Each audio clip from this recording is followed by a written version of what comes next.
A caminho da prisão. O sol se punha sobre a movimentada cidade de Filipos, refletindo tons dourados nas pedras das ruas estreitas. Era uma cidade importante da Macedônia, com fortes influências romanas.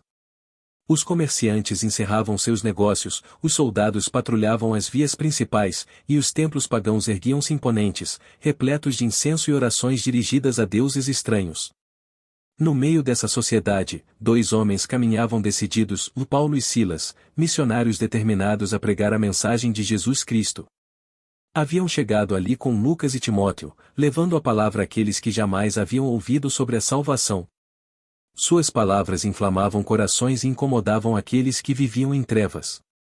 Durante dias, uma jovem escrava, possuída por um espírito de adivinhação, os seguia pelas ruas, gritando: "Estes homens são servos do Deus Altíssimo. Eles anunciam o caminho da salvação." Inicialmente, Paulo ignorou. Talvez ela fosse apenas uma ferramenta de Satanás para tentar desviar o foco. Mas a insistência era constante. Por dias a fio, a jovem os perseguia, e os olhares da população já se voltavam para eles com desconfiança. Certo dia, no mercado da cidade, quando ela repetiu a mesma frase, Paulo não suportou mais. Voltou-se para a moça, olhou profundamente em seus olhos, e com autoridade, ordenou: "Em nome de Jesus Cristo, eu te ordeno, sai dela agora." Um silêncio pesado caiu sobre a multidão. Por um instante, o tempo pareceu parar. De repente, a jovem caiu ao chão, e um grito ensurdecedor ecoou. Seu corpo estremeceu violentamente, e então, tudo cessou. Quando ela abriu os olhos, estavam claros e serenos como um lago tranquilo. O espírito maligno havia partido.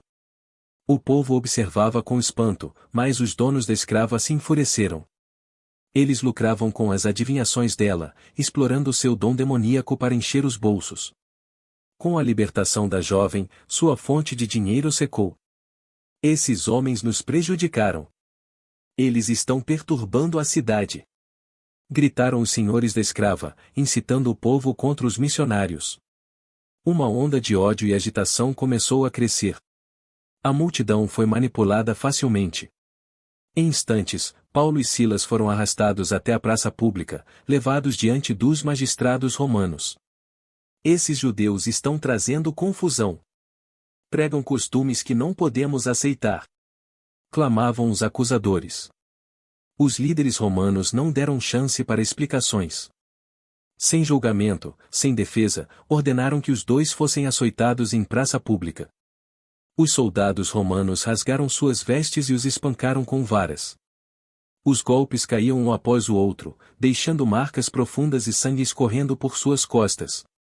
Cada chicotada ardia como fogo, cada golpe era uma dor que atravessava ossos e carne. Mesmo assim, Paulo e Silas não reclamaram, não se revoltaram, não duvidaram. Suas almas permaneciam firmes. Após a surra brutal, foram arrastados até a prisão. O carcereiro recebeu ordens severas. "Prenda-os no lugar mais seguro e os mantenha vigiados." O homem os jogou no cárcere interior, uma cela escura e fétida, sem ventilação, infestada de ratos. Os pés deles foram presos em troncos de madeira, impossibilitando qualquer movimento. O cheiro de mofo e urina impregnava o ar. O silêncio era cortado apenas pelos gemidos de outros prisioneiros. Naquela escuridão, na dor extrema, qualquer pessoa comum choraria, se desesperaria, amaldiçoaria sua sorte. Mas não Paulo e Silas. Eles tinham algo diferente, algo que nem correntes, nem açoites, nem prisões poderiam tirar. E naquela noite, algo sobrenatural aconteceria. O terremoto da libertação. A noite envolvia a cidade de Filipos em um silêncio inquietante. A prisão estava mergulhada na escuridão, quebrada apenas pelos gemidos distantes dos prisioneiros. O cheiro de umidade e mofo impregnava o ambiente, e o frio penetrava os ossos dos que ali estavam. No fundo da cela mais escura, dois homens, Paulo e Silas, sentiam as dores dos açoites. Suas costas estavam em carne viva, e os pés presos em troncos de madeira impediam qualquer movimento. Mas, ao invés de se lamentarem, eles fizeram algo impensável. No meio da noite, começaram a orar e a cantar hinos de louvor a Deus. Suas vozes, apesar da dor e da escuridão, ecoavam pelo cárcere. Os outros prisioneiros, acostumados a ouvir gritos de desespero e blasfêmias naquela masmorra, ficaram perplexos. Quem em sã consciência louvaria a Deus naquela situação? Que fé era essa que não se abalava mesmo diante da dor e da injustiça? As palavras dos cânticos subiam aos céus como incenso. Paulo e Silas não estavam apenas em uma prisão física, mas espiritualmente, estavam livres. Nem correntes, nem muros de pedra, nem guardas romanos podiam impedir a presença de Deus de encher aquele lugar. De repente, algo aconteceu. Um tremor sutil percorreu o chão da prisão. Por um instante, os prisioneiros pensaram que fosse apenas uma ilusão causada pelo cansaço. Mas então, o tremor se intensificou. As paredes começaram a vibrar, as correntes rangiam, a poeira caía do teto. Em segundos, um grande terremoto sacudiu a prisão. As estruturas de pedra tremeu violentamente, e todas as portas se abriram com um estrondo ensurdecedor. Os grilhões que prendiam os pés dos presos caíram ao chão como se tivessem sido soltos por mãos invisíveis. As correntes se quebraram, e a liberdade parecia ter invadido aquele lugar com força sobrenatural. O carcereiro, que dormia em um aposento próximo, acordou assustado com o barulho. Ele correu até o corredor principal e viu todas as portas abertas. O desespero tomou conta de seu coração. Se os prisioneiros escapassem, ele seria morto pelos romanos. Naquele tempo, um carcereiro era responsável por cada prisioneiro com sua própria vida. Se alguém fugisse, ele pagaria com sangue. Sem esperança, ele sacou sua espada. Seu coração batia acelerado. Preferia morrer por suas próprias mãos do que ser executado de maneira brutal por seus superiores. Mas antes que ele pudesse enfiar a lâmina em seu próprio peito, uma voz ecoou na escuridão.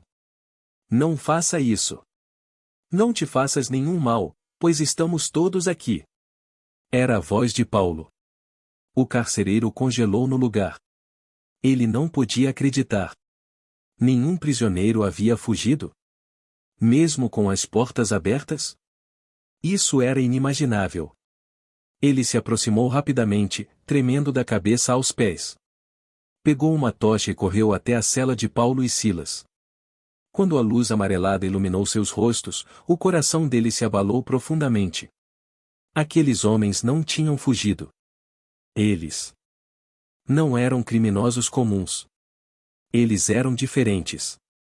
Atordoado, ele caiu de joelhos diante deles. Senhores, o que devo fazer para ser salvo? Perguntou, a voz embargada. Aquelas palavras não vinham apenas do medo, mas de um reconhecimento genuíno de que havia algo muito maior acontecendo ali. Ele tinha ouvido os cânticos antes do terremoto, havia visto as correntes caírem, havia sentido algo sobrenatural. Paulo e Silas trocaram um olhar sereno. Deus havia preparado aquele momento. Crê no Senhor Jesus Cristo e serás salvo, tu e a tua casa. Respondeu Paulo. As palavras ressoaram como trovões na alma do carcereiro. Ele se levantou rapidamente e, sem hesitar, os levou para fora da prisão. Correu até sua própria casa, guiando os dois homens, ainda feridos, pelas ruas silenciosas da cidade. Seu coração batia acelerado, não mais de medo, mas de expectativa. Ele precisava saber mais. E naquela noite, algo ainda mais grandioso aconteceria. A conversão e a libertação final. A cidade de Filipos dormia sob o céu estrelado, alheia ao milagre que havia acontecido naquela noite. O carcereiro, ainda trêmulo e com o coração acelerado, guiou Paulo e Silas até sua casa, uma modesta residência próxima à prisão. Sua esposa e filhos foram despertados às pressas, suas expressões carregadas de curiosidade e espanto ao verem os dois prisioneiros machucados, mas serenos. O homem, que até poucas horas antes os havia lançado na cela escura, agora se ajoelhava humildemente diante deles. Senhores, contem-me mais sobre esse Deus que vocês servem. A família inteira se reuniu ao redor da mesa. Paulo e Silas, mesmo com os corpos doloridos e ensanguentados, não hesitaram. A dor física era insignificante diante da glória do que estava acontecendo. Eles começaram a falar do amor de Deus, de Jesus Cristo, da cruz, da ressurreição, do perdão e da salvação. O carcereiro e sua família escutavam atentamente, seus corações sendo incendiados por uma verdade que nunca haviam conhecido. O homem que antes só conhecia ordens, açoites e punições, agora via graça, redenção e esperança. Se Cristo pode salvar um perseguidor como Saulo de Tarso, pode salvar a mim também? Perguntou o carcereiro, com os olhos marejados. Paulo sorriu. O mesmo Cristo que me transformou também quer transformar você e sua casa. O carcereiro não hesitou mais. Ajoelhou-se e, diante de sua família, entregou sua vida a Cristo. Sua esposa e filhos seguiram seu exemplo. Naquela mesma hora da noite, ele pegou uma bacia com água e começou a lavar as feridas de Paulo e Silas. Com cada pano úmido que passava sobre os cortes profundos, lágrimas escorriam de seus olhos. Era como se estivesse limpando não apenas as feridas físicas, mas também sua própria alma. E então, no mesmo lugar onde suas feridas foram tratadas, Paulo e Silas batizaram o carcereiro e toda a sua casa. A água escorria sobre suas cabeças como um selo de uma nova vida, um símbolo de que aquele homem que outrora foi um carcereiro endurecido agora era um filho de Deus. O amanhecer da libertação.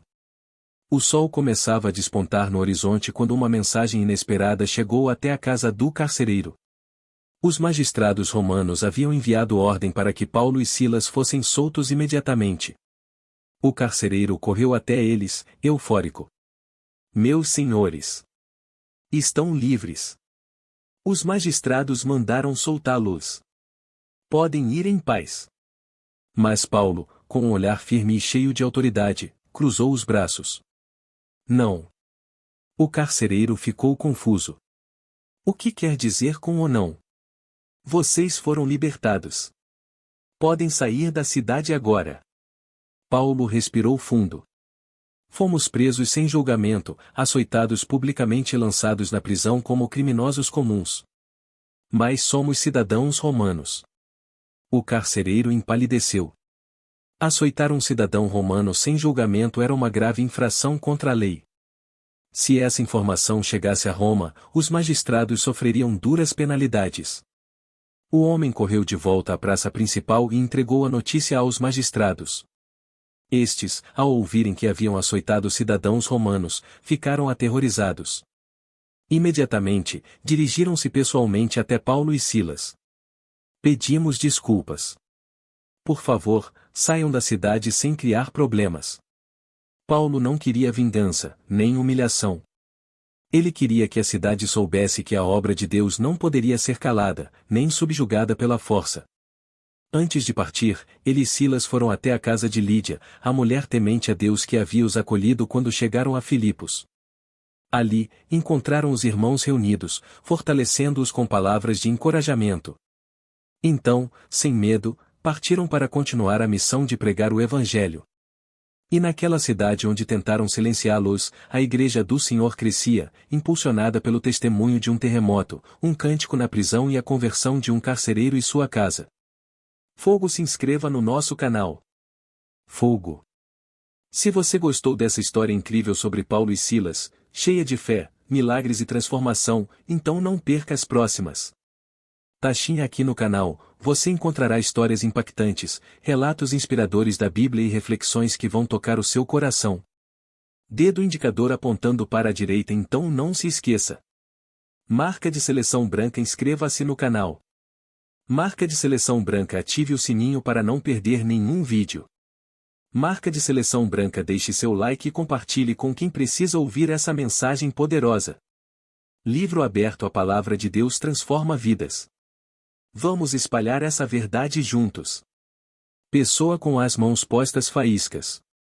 Fogo, seja parte dessa missão. Fogo.